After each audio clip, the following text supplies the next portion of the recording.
Hi again. So this is going to be Bicolour lamination class. Just to show you, I have on the left block of butter.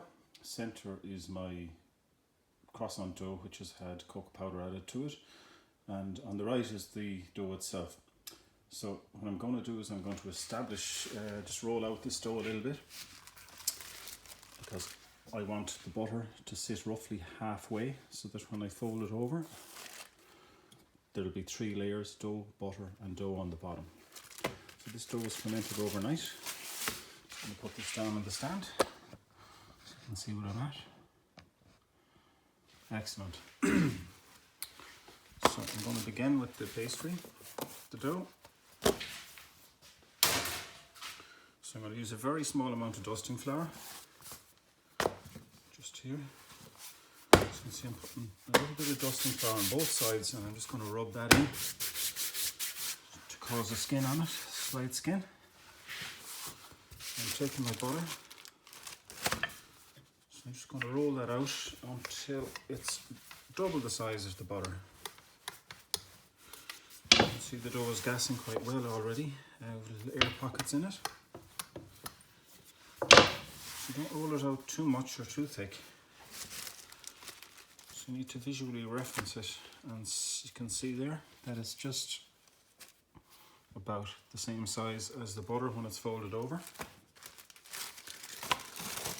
The other thing is the butter should be very plastic, okay? You can see how flexible the butter is, okay? A lot of people try to laminate the butter when it's too cold and too stiff. And a little temperature check on that. My butter is actually 9.5 degrees and the dough is 9.3 degrees.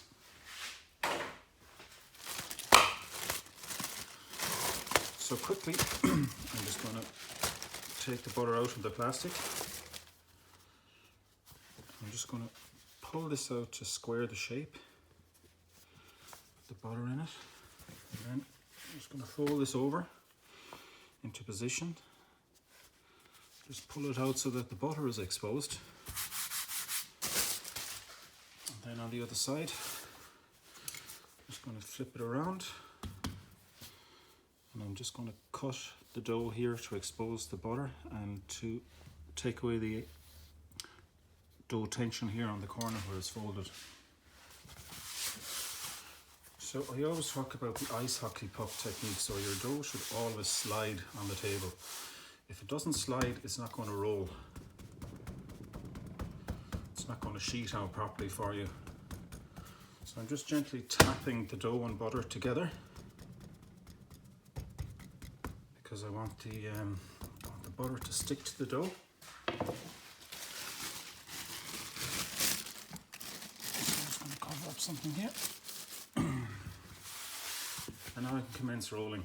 So I'm going to start rolling away from myself and back, flip the dough.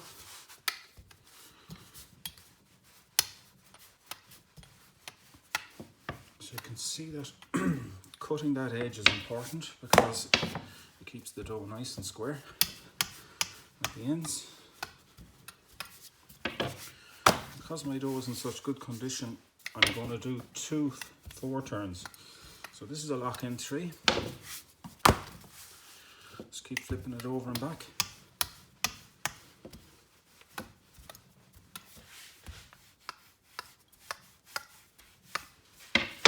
The whole thing is not to force it, not to force the dough, not to press down too hard.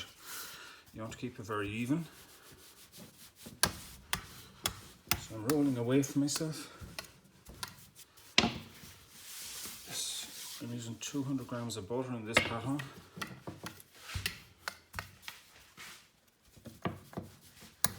And my table is 77 centimeters wide, and I'm just using the width, so I'm going to roll the pastry out just to get the width.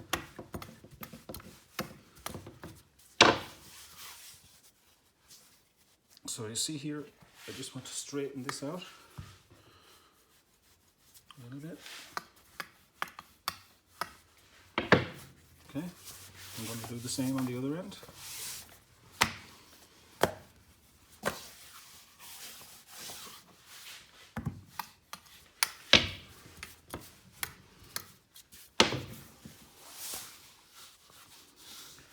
And then just to find a little roll down the length of the table, just making sure that the butter has been completely incorporated into the dough, which it has.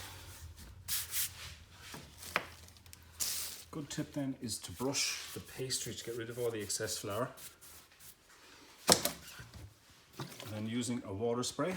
Okay, this is just a cleaning bottle for sanitizer that I just washed, and I use it for water. So the effect of the water is it helps the dough to stick a lot better. So I'm just going to pull those corners together. And move this pastry closer. So you can see I'm doing an offset 4. Just going to roll that out a little bit to make the layers stick together. I'm going to brush it one more time.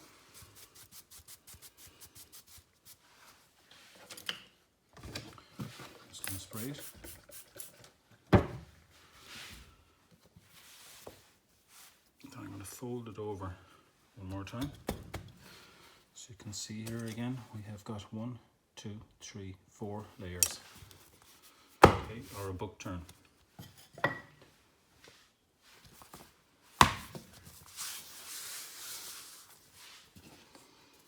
So I'm just going to press the dough together very gently. I want to make sure that it's stuck, which it has. And now I'm just going to flour the table again. Get rid of the tackiness, ice hockey puck technique.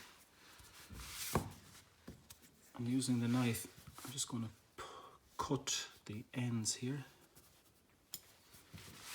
The same on this side. Same here. This eases the tension on the dough. Okay, I'm going to rub as much flour off as I can. That creates just a nice, smooth, silky surface. I'm just starting to roll away, and you can see already how nice and rectangular the pastry keeps its shape because of the cut on the side. So I'm going to go out again as far as the 75 centimeters, the length of my table.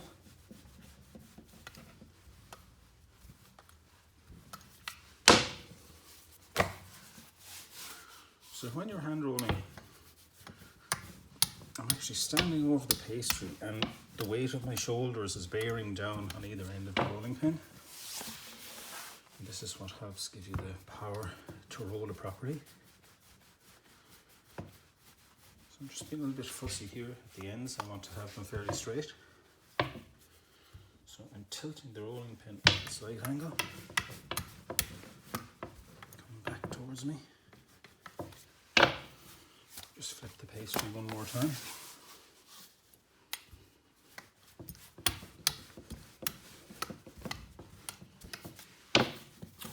The pastry has now been rolled.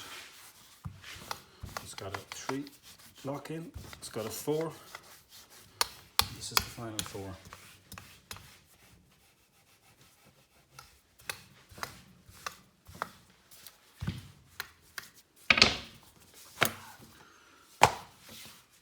I'm going to spray the pastry again with a bit of water, just so that the leaves will stick together, or the pleats as I call them.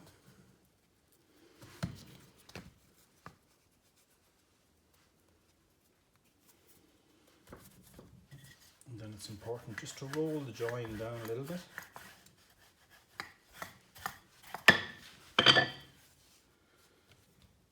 And fold it over again. So you can see 1, 2, 3, 4 nice layers. Very straight block of dough.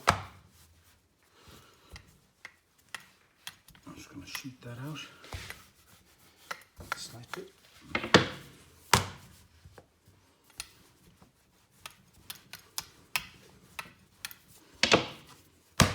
The The idea of rolling it out thinner is when you chill your pastry down with your ice blanket, it just helps the dough, because the thickness isn't so great. It brings the temperature down fairly rapidly. So this is your croissant dough, pain au chocolat dough. I used a 344, and I have here some chocolate dough that I made from the croissant. It's roughly 25% of the dough weight. So what I'm going to do is, you can see already that it's almost the same size as my dough piece. So I'm going to put the pastry aside for a second. I'm literally just going to give this a very small roll.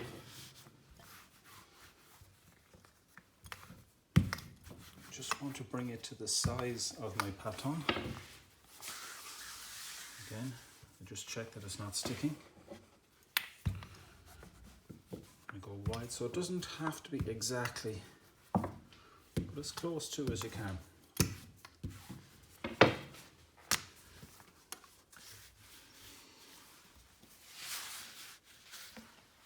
So here you can see my dough and my chocolate dough.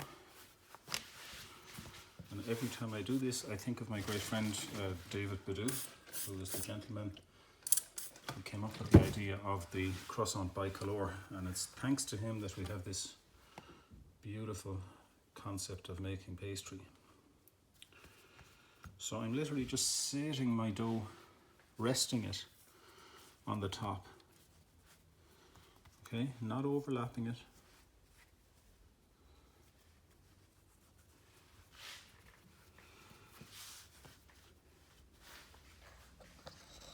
So as you can see,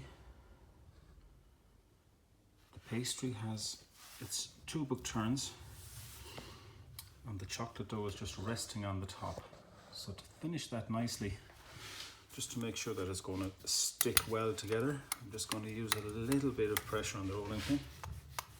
Not so much, I'm not trying to roll it, I'm just trying to make sure there's no air bubbles trapped inside.